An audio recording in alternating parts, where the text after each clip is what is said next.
예수님의 12제자 가운데 지금까지 전 세계에서 가장 많은 비난을 받는 사람은 유일하게 가룟 유다라고 얘기해줍니다. 왜 그렇겠습니까? 거룩하시고 온전하신 하나님을 돈 몇 푼에 팔아버렸기 때문입니다. 다른 사람도 아니고 12제자 가운데 한 사람이었던 그가 팔아버린 거죠. 배반했다는 겁니다. 그래서 지금까지 전 세계에서 아주 싫어하는 악명이 높은 사람이 되어버렸고, 항상 복음서에도 보시면 12명의 제자가 기록되어 제일 마지막에 기록되어 있습니다. 유다라는 이름, 하나님이 인도하신다는 거죠. 부모님이 그가 태어났을 때 하나님이 인도하시기를 원했습니다. 이스라엘의 영적인 리더가 되고 믿음이 좋은 사람으로 되기를 원했습니다. 근데 반대로 갔습니다. 가룟 유다, 주다스 이스카리엇. 가룟이란 말은 사람이라는 이슈라는 단어와 가리옷이라는 장소가 합해진 것으로 가룟 사람이라는 거죠. 물론 그 외에도 몇 가지 다른 뜻이 있다고 학자들은 얘기합니다. 그러나 가장 많은 의견은 이거라고 얘기했습니다. 그리고 정확하게 성경에서 가룟이 어딘가 잘 모릅니다. 고고학적으로 지금 어디가 뭐든지 잘 개발되지 않은 것이 굉장히 많습니다. 근데 여호수아 15장 25절에 보면 이스라엘 백성들이 가나안 땅으로 들어갔습니다. 거기서 이제 지파별로 땅을 나눌 때에 유다 지파에 속한 땅 가운데 헤스론 그리옷이라는 이름이 있습니다. 사해 가까운 쪽에 있습니다. 그러나 또 어떤 학자들은 갈릴리 북쪽에 있는 하솔이라고 보기도 합니다. 정확하게 모릅니다. 그렇죠? 분명한 것은 하나 있습니다.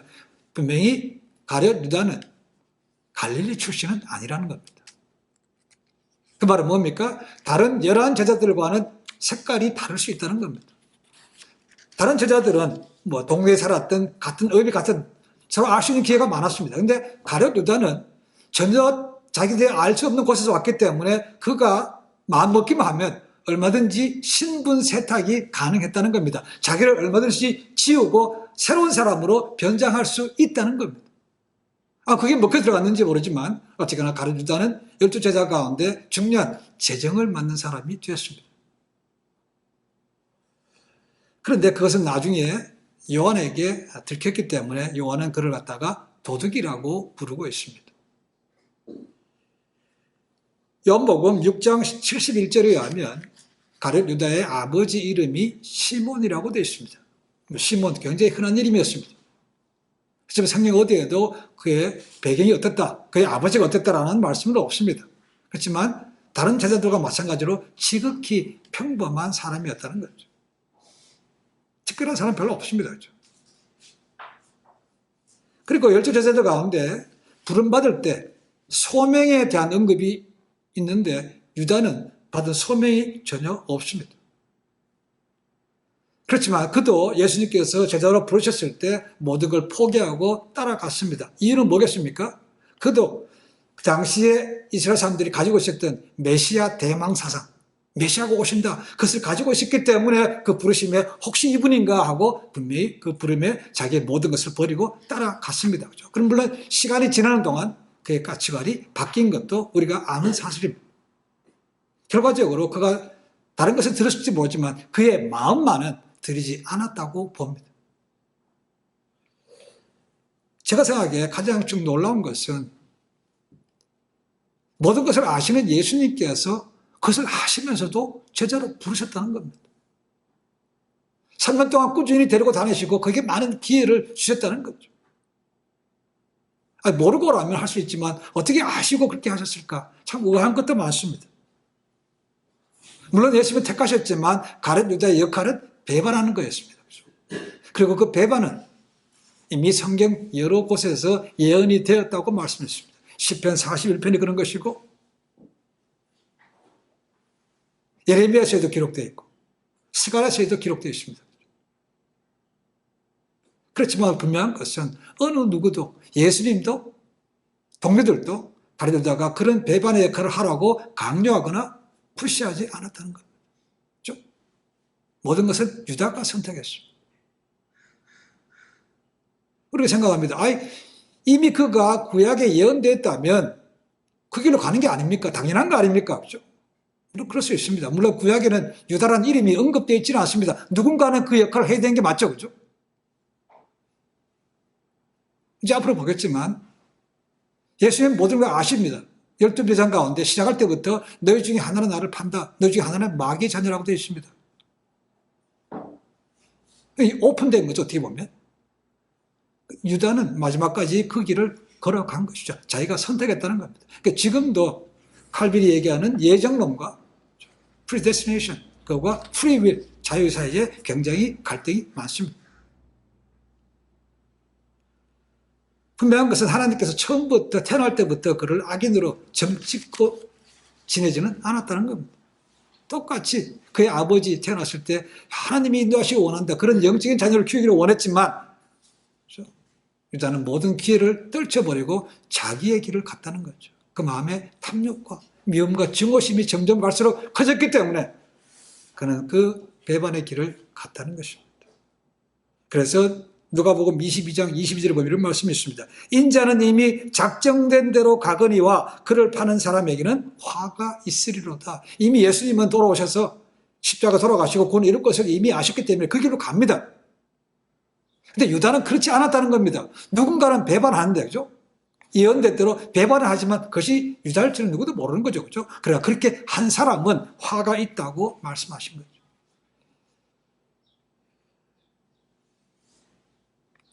요한에 의하면 요한복음 6장 70절에 보시면 너희 중에 한 사람은 마귀라고 되어 있습니다. 그리고 마태도 26장 24절에 보시면 나를 배신한 사람은 저주를 받을 것이라고 말씀하고 있습니다. 그런데 유다를 포함해서 어느 누구도 내가 그 사람이라고는 아무도 생각하지 않았다는 거죠. 그죠? 유다도 생각하지 않았습니다. 나는 아니야. 시작할 때부터 자기가 팔라고 작정하고 제자가 된 건 아니었습니다. 그죠? 분명히. 지날수록 그가 된 것이죠. 예수님과 함께 지내면 지날수록 그의 이상이, 환상이 점점 깨져가는 걸 봅니다. 유다뿐만 아니고 나머지 11제자들도 예수님을 본 모습은 뭐였습니까? 아, 이분이 메시아가 맞는데 그들이 가지고 있던 메시아는 정치적인 메시아였습니다. 이 힘든 로마 압제에서 벗어나서 해방을 줄 그런 메시아.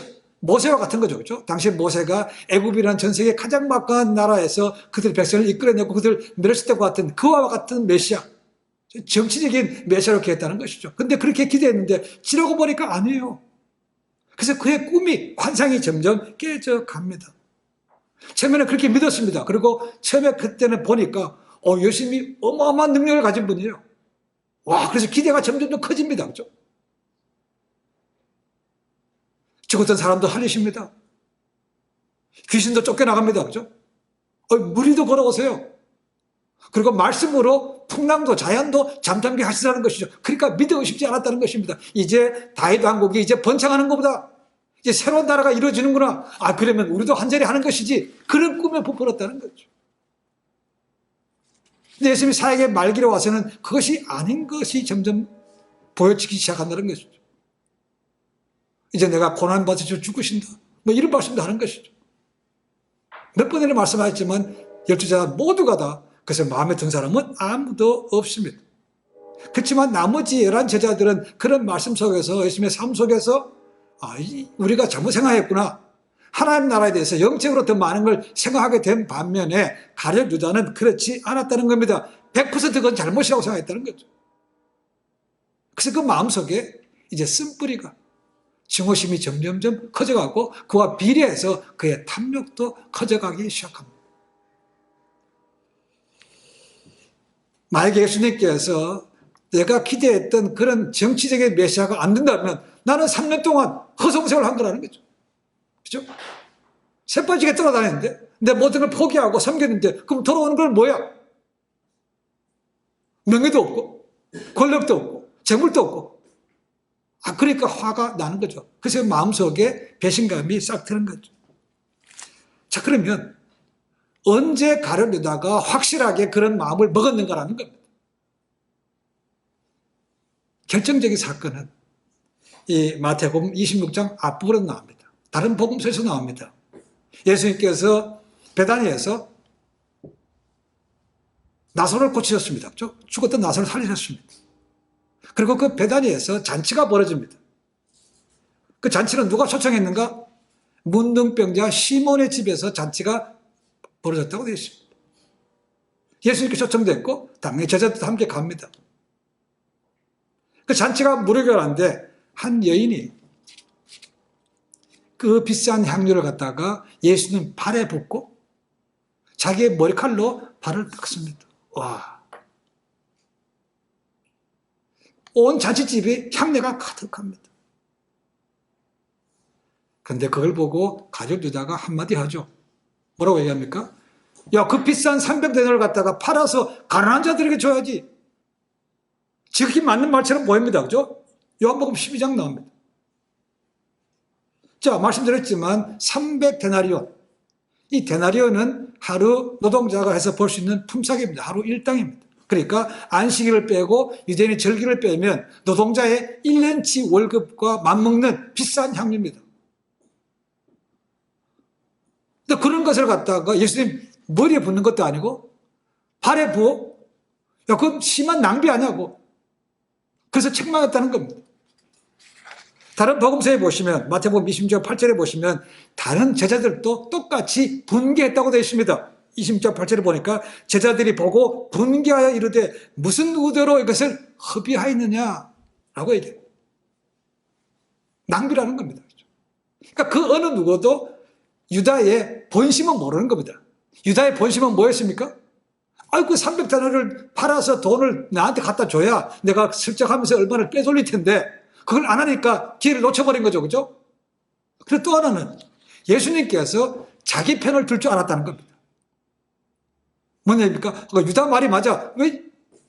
마리아야, 네가 왜 그런 일을 했냐? 그 비싼 걸 갖다가. 그럴 필요 없는데. 이렇게 했으면 좋겠는데 그렇지 않았다는 겁니다. 그죠? 뭐라고 얘기합니까? 요한복음 12장 6절 7절 말씀 보라 이렇게 되어 있습니다. 그를 가만히 두어 나의 장래할 날을 위하여 그것을 간직하게 하라. 가난한 자들은 항상 너희와 함께 있거니와 나는 항상 있지 아니하리라. 팔이 안으로 굽어야 되는데 제자의 나를 감춰줘야 되는데 오히려 자기는 책망하는 듯 하면서 그 허비하는 것처럼 보이는 그 마리아에 대해서는 두둔하는 걸 했다는 것이죠. 그 마음속에 욱 하는 것이 생겼다는 겁니다.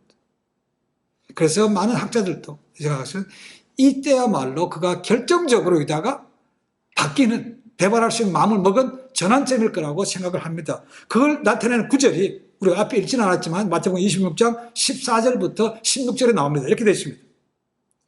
이 구절은 향유 사건 다음에 나온 얘기랍니다.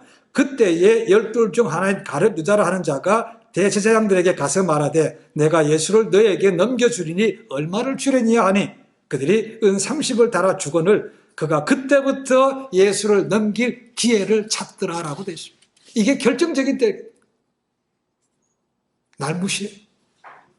그럼 나를 오히려 사람들 앞에서 무안을 줘.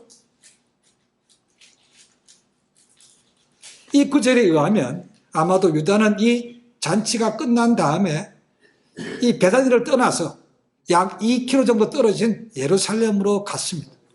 그거 어떻게 그 동료에서 물에 벗어난지를 모릅니다. 그렇죠? 그렇지만 갔습니다. 그리고 대제사장들을 만났습니다. 그리고 그들과 함께 딜을 합니다. 내가 예수님을 넘겨줄 테니까 날 얼마 줄래? 그렇게 해서 은 30을 받았다고 되어 있습니다. 그러면 은 30이라는 가치가 얼만큼 되는가라는 겁니다. 출애굽기 21장 32절에 보시면 소가 사람을 받았는 경우에 변상주는 돈입니다. 이렇게 되어 있습니다. 소가 만일 남종이나 여종을 받으면 소 임자가 은 30세겔을 그의 상전에게 줄 것이요 소는 돌로 쳐서 죽일지니라고 되어 있습니다. 남자 노예, 여자 노예 몸값이 은 30이라는 거죠. 은 30세겔. 자, 지금도 이스라엘에 가면 세겔이라는 단어를 돈을 씁니다. 물론 달러도 쓰지만 세겔입니다. 3세겔이 1달러입니다. 그러니까 지금 상으로 따지면 30세겔이니까 10달러밖에 안 돼요. 물론 과거니까 비교할 수 없겠지만 그렇게 싼 값이라는 것입니다. 그런 싼 값에 예수님을 넘겨주기로 작정을 했다는 겁니다. 여기서 두 사람이 딱 비교가 됩니다. 그렇죠? 자기의 가장 비싼 것을 들여서 팔에 붓고 자기 머리칼로 닦았던 마리아. 자기의 본 모습은 감추고 탐욕은 감추면서 의로운 사람인 것처럼, 가난한 사람을 위하는 것처럼 했던 가룟 유다가 비교가 되는 것이죠. 유다는 철저하게 자기를 감춰왔던 발톱을 이제 이 사건을 통해서 드러내게 된다는 것이죠.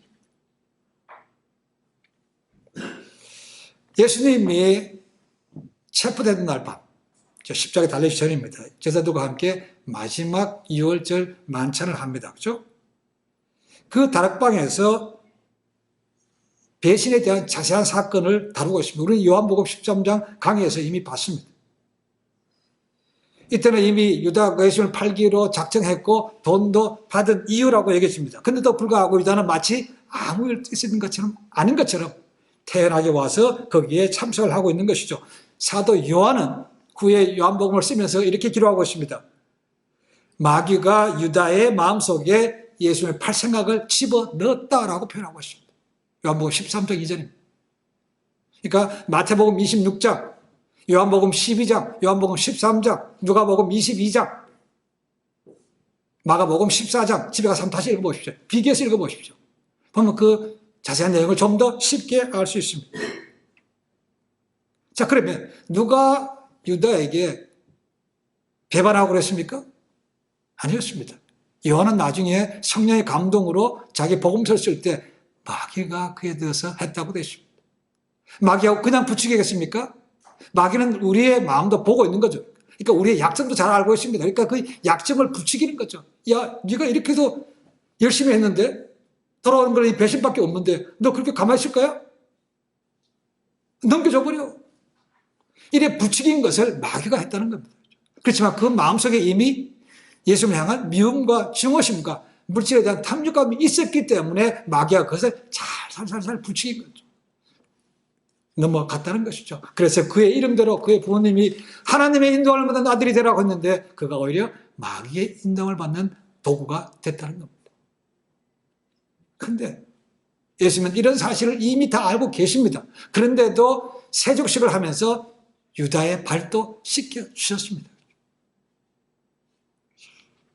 그때도 유다는 마음의 찔림이, 마음의 감동이 있거나 그런 전혀 없었습니다. 애써 감추고 아닌 것처럼 할 뿐이었다는 겁니다. 그러니까 모르는 제자들은 그런가 보다 하지만 아시는 제자는 예수님께서 보시기에는 얼마나 어떻게 보면 가정스러운 겁니다. 우리가 변하면 그렇죠. 그죠? 저렇게 가정스럽게 다 알고 있는데 뻔뻔스럽구나 이런 감을 예수님께서 하셨습니다. 그러나 예수님도 그걸 내색하지 않았습니다. 심지어 가룟 유다 그가 배신할 거다 이름도 밝히지 않았습니다. 그죠? 너희 중에 하나가 나를 팔리라. 그 말을 하니까 분위기가 갑자기 어수선합니다. 술렁술렁 됩니다. 수구수구 됩니다. 누구야? 나는 아니지. 이미 배반한다는 그 말씀이 요한복음 13장 18절에 보면 이것이 구약의 예언의 성취라고 되어 있습니다. 그 예언이 시편 41편 9절 말씀이라고 인용해서 말씀하신 겁니다. 이 말씀을 하신 다음에 임박한 유다의 배신을 또 언급하십니다. 요한복음 13장 21절에 이런 말씀이 있습니다. 예수께서 이 말씀을 하시고 심령이 괴로워 증언하여 이르되 내가 진실로 너에게 이르노니 너희 중 하나가 나를 팔리라. 이때도 유다라는 말씀 하지 않습니다. 제자들도 불안합니다. 야, 정말인가 본데 우리 중에 누가 하나를 파는 건데 나는 아닐 거야. 수구수구하면서 뭡니까? 물어보죠. 제자들이 지금 저는 아니죠. 물어봅니다. 그죠? 근데 유다도 뭐라고 합니까? 오늘 25절 말씀 보니까 라삐요 나도 아니지요 라고 묻습니다. 예수님이 뻔히 아시는데 그죠? 유다가 생각하는 건 뭡니까? 딴 제자들은 모른다는 거죠. 예수님께서 모르신다고 생각합니까? 알고 있다고 생각합니다. 근데도 뻔뻔스럽게 다른 제자들을 보면서 야 내가 지금 이렇게 공공연하게 얘기하면 지금 등 돌아서면 나는 끝이야. 그러니까 숨기고 예수님한테 나는 아니지요 라고 묻습니다. 근데도 예수님은 다른 제자들이 다 알아들을 수 있도록 크게 그의 이름을 언급하지 않습니다. 요한도 마찬가지고 묻습니다. 그죠? 궁금한 사람이 많죠. 가장 먼저 베드로가 물었다고 되어 있습니다. 저 요한에게 눈질해서 야 예수님께서 물어봐봐 했습니다. 내 떡을 찍어주는 자가 그라고 했습니다. 그러나 그 말씀도 가까이 있었던 예수님과 요한 그리고 베드로밖에 모른다고 생각합니다. 그때도 크게 말씀하지 않았습니다. 그리고 유다가 나갔습니다. 그리고 요한은 얘기합니다. 유다가 나갈 때가 밤이었다고 기록하고 있습니다. 어둠 속으로 사라졌다는 것이죠. 어둠은 뭡니까? 사탄이 마귀의 영역이라고 하는 것입니다. 그 어둠 속으로 들어갔다고 되어 있습니다. 요한복음 13장 잘 보십시오. 그리고 나서 한 것이 뭔가? 성찬식에 해가 시작합니다. 성찬식은 거룩한 예식입니다.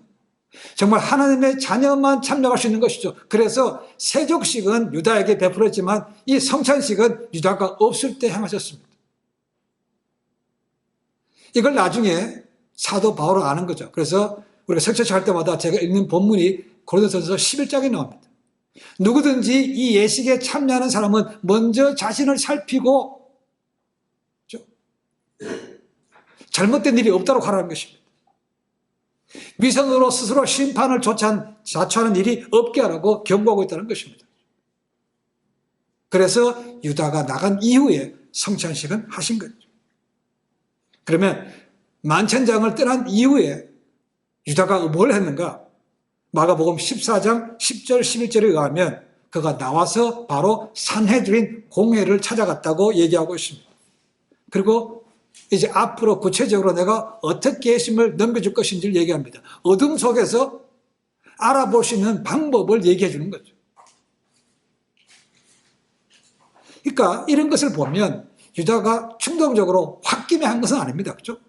어느 정도 그것이 무르익어 왔고 그리고 마지막 때가 돼서는 치밀하게 자기 나름대로 준비도 한 것이죠. 머리를 굴린 것입니다. 그 대가로 돈은 챙겼지만 그 돈은 큰 돈도 아니었습니다. 그리고 확실한 기회가 올 때 넘겨주겠다고 얘기하고 있습니다. 그러면 그가 기다렸던 기회는 뭔가? 언젠가? 누가복음 22장 6절에 이렇게 기록하고 있습니다. 예수를 무리가 없을 때에 넘겨줄 기회를 찾더라라고 했습니다. 무리가 없을 때. 예수님이 가르쳐서도 압니다. 예수님께서 아직도 인기가 높고 주변에 11제자가 있는 것도 압니다. 그렇죠? 그러니까 만약에 있을 때 얘기하면 부딪힐 수밖에 없고 잘못하면 돌발 상황이 생길 수 있다는 겁니다. 그러니까 그들이 없을 때, 사람들이 없을 때 깜깜한 밤에 넘겨주기로 한 것이죠. 그럼 그때가 언젠가? 가룟 유다가 3년 동안 지내면서 잘 알고 있었던 때였습니다. 예수님께서 습관처럼 어딜 갑니까? 기도하시러 겟세마네 동산에 가실 그때를 아주 적절한 기회를 잡은 것이죠. 그때는 깜깜합니다. 잘 보이지도 않아요.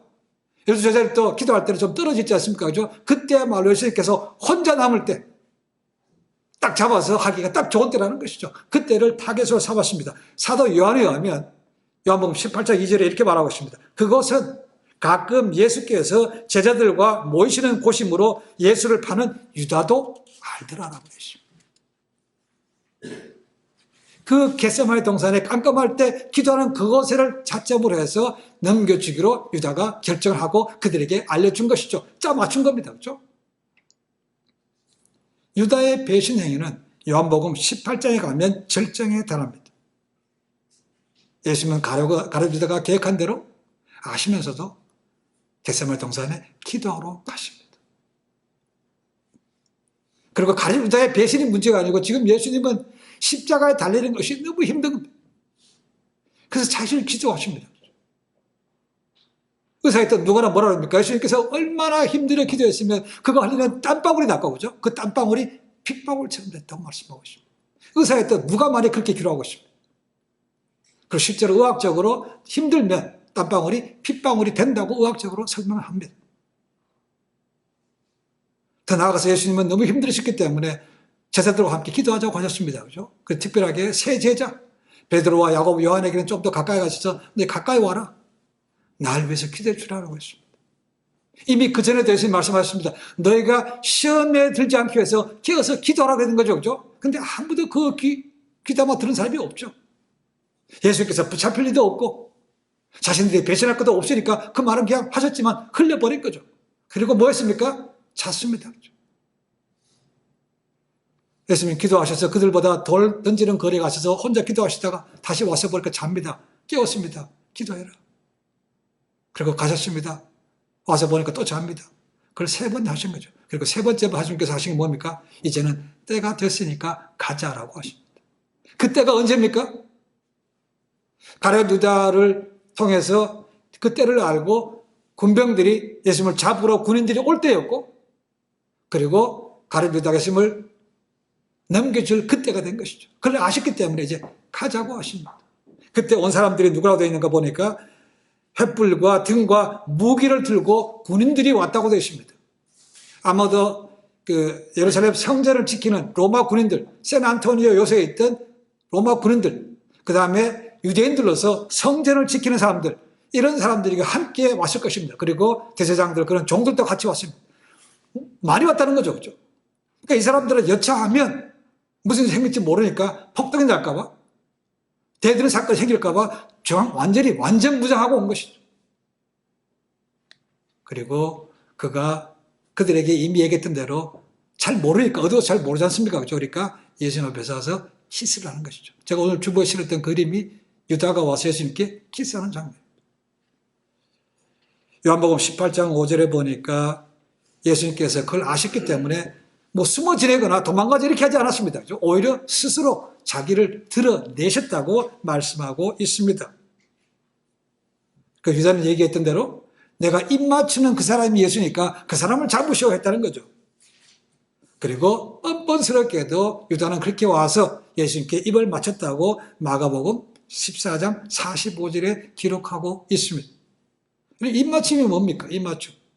거룩한 입맞춤이라는 것도 있고 애정과 종교가 그런 표현할 때 입맞춤 하지 않습니까? 그죠? 근데 가룟 유다는 그게 아닌 거죠. 대신의 입맞춤, 이 사람이야, 너희가 잡을 사람 이 사람이야 라는 의미로 입맞춤을 했다는 것이죠. 얼마나 위선자입니까? 예수님은 그걸 아시지 않습니까? 그죠? 얼마나 가증스럽겠습니까? 예수님께서 놀랍게도 그걸 향해서 이렇게 얘기합니다. 친구라고 부르십니다. 마태복음 26장 50절에 나옵니다. 친구여, 내가 무엇을 하라고 왔는지 그대로 행하라고 말씀하십니다. 뭐라고 불렀다고요? 친구라고 불렀어요. 이 배신자, 이렇게 안 불렀다는 겁니다. 친구라고 불렀습니다. 우리가 친구라고 하면 가장 떠오르는 헬라 말이 뭔 말이 있습니까? 필레오라는 것입니다. 필레오. 필라델피아가 그 말입니다. brotherly love라는 뜻입니다. 형제 사랑이 그겁니다. 필레오입니다. 근데 여기 쓰인 단어는 보니까 필레오가 아니더라고. 뭐라고 되어 있는가 보니까 헤타이로스라고 되어 있습니다. 헤타이로스. 이 말은 분석해 보니까 이 필레오라는 것은 친한 친구 간에 나타낼 때 하는 것이 필레오, 친구들. 근데 이 헤타이로스라는 것은 직장 동료 있잖아요. 직장 동료. 그리고 친족, 문중인 사람 얘기할 때 이 단어를 쓰자는 것이죠. 그러니까 예수님께서 유다를 향해서 가정스럽게 키스하는 유다를 향해서 친구라고 부르신 것은 애정이 있는 것도 아니고 그렇다고 아주 증오하는 그런 것을 부른 것도 아니었다는 것입니다. 그냥 덤덤하게 뭡니까? 그래, 내가 다 안다. 네가 할 일 해. 이렇게 한 것이죠.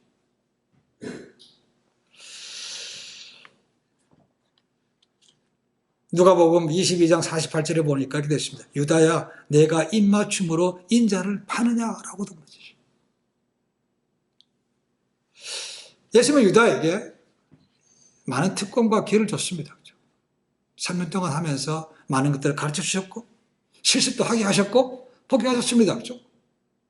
다른 제자들은 그런 모습 속에서 그의 사상들이 바뀌어갑니다. 영적으로 점점 깨어나기 시작합니다. 근데 가룟 유다는 절대로 바뀌지 않았습니다. 오히려 그 마음속에 배신과 탐욕과 증오가 점점 커갔다는 것이죠. 그래서 그는 유월절을 더럽혔습니다. 그리고 기도하는 장소를 오염시켰습니다. 그리고 하나님의 아들 메시아를 욕보였습니다. 다음 주엔 가룟 유다의 결론 부분으로 그의 마지막 결말이 어떻게 될 것인가 그의 교훈에서 봅니다. 자, 오늘 말씀 속에서는 전에도 잠깐 말씀드렸습니다만은 우리의 선택이라는 겁니다. 인생은 선택입니다. 뭘 할까? 누가 우리에게 푸시하지는 않습니다. 물론 어렸을 때는 푸시하죠. 부모님들이 푸시할 수 있고 선생님들이 푸시할 수 있고 그리고 직장 상사가 푸시할 수 있습니다. 그렇죠? 그러나 나머지 모든 것들 일반적으로 내가 선택합니다. 선택은 얼마나 자유입니다. 그렇죠? 그러나 우리가 기억해야 될 것은 선택한 다음에 거기에 따른 대가가 있다는 겁니다. 그러니까 바른 선택을 하는 것이 참 중요합니다. 내가 선택해놓고 부모 탓으로, 스승 탓으로, 조상 탓으로, 나라 탓으로 그게 무슨 정이 있습니까? 하나님은 그렇게 따지지 않습니다. 분명히 하나님께서는 우리에게 회개할 기회를 주십니다. 회개하면 용서하십니다. 그렇죠? 그건 약속입니다. 그런데 성경 말씀 보시면 회개했다고 해서 뭐든지 다 그냥 덮어주는 건 아니었습니다. 그렇죠? 히브리서 12장 읽어보시면 나중에 읽어보시면 하나님께서 사랑하는 자에게 뭘 준다고 되어 있습니까? 징계를 주신다고 되어 있다는 겁니다. 이 징계가 없는 자는 뭐라고 되어 있습니까? 사생아라고 되어 있습니다. 사랑하시기 때문에 징계를 준다는 거죠. 우리 부모님도 자식들 잘못하면 사랑하기 때문에 그들에게 벌을 줄 수 있다는 겁니다. 하나님도 마찬가지라는 것이죠. 어떤 것들은 덮어둡니다. 어떤 것들은 그러나 그렇지 않다는 겁니다. 우리가 어린 애들, 진짜 꼬매가 뭐 압니까? 그죠? 걔들 잘못하면 발 잡아주고 그들을 벌하지는 않습니다. 그죠? 그러나 그걸 충분히 알 수 있는, 그리고 몇 번이나 그런 게 있다는 사람에게는 절대로 그냥 넘어가지 않습니다. 그죠? 대가를 줍니다. 그리고 영적으로 성경적으로 본다면 이 믿음이 성숙할수록 리더급에 있을수록 하나님의 대가가 분명히 있다는 겁니다. 대표적인 예로 다윗이 있습니다. 다윗은 살인도 있고 가난도 했습니다. 더욱이 하나님께서 아신다고 알면서도 그걸 덮었다는 겁니다. 그렇죠? 쉬쉬했다는 겁니다. 그리고 부하들에게 강압적으로 그걸 발설하지 말라고 그런 분위기도 만들었습니다. 그러니까 하나님께서 할 수 없이 1년 정도 지난 다음에 선지자 나단을 통해서 네가 그런 죄인이라고 꼬집어 말씀해 주십니다. 그때서야 다윗이 하나님 앞에 나가서 회개합니다. 회개했으니까 하나님께서 용서하시죠. 그죠? 용서했습니다. 그런데 내가 그냥은 못 지나간다는 거죠. 왜요? 그가 하나님이 택하신 이스라엘의 왕이기 때문에 그렇습니다. 왕. 그래서 사무엘 하 12장 10절 11절에 이런 말씀을 주십니다. 이제 내가 나를 업신여기고 햇사람 우리아의 아내를 빼앗아 내 아내로 삼았은즉 칼이 내 집에서 영원토록 떠나지 아니하리라 하셨고 여호와께서 또 이와 같이 이르시기를 보라 내가 너와 내 집에 재앙을 일으키고 내가 내 눈앞에서 내 아내를 빼앗아 내 이웃들에게 주리니 그 사람들이 내 아내들과 더불어 백주에 동침하리라라고 되십니다. 하나님께서 그냥 다윗에게 겁질라고 협박한 거 아닙니다. 그죠? 이 말씀하셨던 대로 다윗의 집안에서 칼싸움으로 자식들 간에 살인사건이 생깁니다. 나중에 도망갈 때 이 다윗의 후궁들이죠. 그죠? 백주에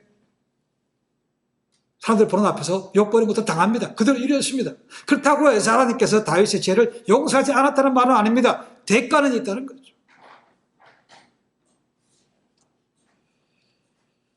그런데 불구하고 하나님은 다윗을 향해서 내 마음에 합한 자라고 하셨고 다윗을 통해서 약속하셨던 그의 위가 예수님을 통해서 영원토록 하시겠다고 약속은 분명히 지키셨습니다. 그럼 하나님 나라에 가면 교단 차별 없습니다. 그렇죠? 예수파밖에 없습니다. 그리고 인종차별 없습니다. 그렇죠? 흑백인이 그런 차별 없습니다. 민족 차별 없습니다. 학벌 차별, 외모 차별 없습니다. 모든 것이 오직 믿음으로 가는 것입니다. 그 가는 과정에서 우리에게는 많은 기로의 설대가 있습니다. 이걸 택할 것인가 저걸 택할 것인가. 성경은 너희가 좌로나 우로나 치우치지 말고 푯대를 향해서 바르게 가라고 말씀하시지만 우리의 삶을 돌아봅니다. 그 굽은 길이 얼마나 많습니까? 지금도 그래 왔지만 앞으로도 어쩌면 그럴지도 모릅니다. 그렇죠? 그때 감사하게도 하나님께서 잘못된 길을 갈 때 야 그걸로 가면 안 돼. 다시 돌이키게 하시고 그래도 말 안 들으면 우리에게 치실 수 있는 거죠. 그렇죠? 그게 감사한 것입니다. 무서운 거는 뭔지 아십니까? 징계를 안 주는 겁니다. 잘못했는데 징계가 없어요. 야, 다행이네. 하나님 모르시나 보다. 진짜 좋네. 이게 아닙니다. 그게 더 무서운 거예요. 한 대 맞는 게 나은 겁니다. 그래서 로마서 1장 보십시오. 하나님을 떠난 사람들의 리스트가 나옵니다. 그렇죠? 그러면서 뭡니까? 그런 사람들은 하나님께서 내어버려 주셨다는 말이 3번 나옵니다. 냅뒀다는 겁니다. 그래, 네 마음대로 해봐. 이건 끝입니다. 이것이 가장 무서운 겁니다. 근데 우리가 잘못해서 두드려 맞는 것은, 그래도 하나님 나를 사랑하시는구나. 아직도 내가 그 품 안에 있구나. 이걸로 감사할 수 있어야 된다는 거죠. 그리고 돌이켜야 됩니다. 그래서 끝까지 돌이키지 않으면 방법이 없는 거죠. 하나님 나라는 오직 거룩한 자만이 들어갑니다. 그리고 우리는 저희 부족하기 때문에 하나님 앞에 나가서 다른 사람 몰라도 괜찮습니다. 하나님 앞에 나가서 하나님 이렇게 하셨습니다. 하나님 앞에서 회개하면 하나님께서 봉이 서에서 먼 것처럼 다시는 기억하지 않으십니다. 그리고 나서 하나님 앞에 다시 쓰임받을 수 있습니다.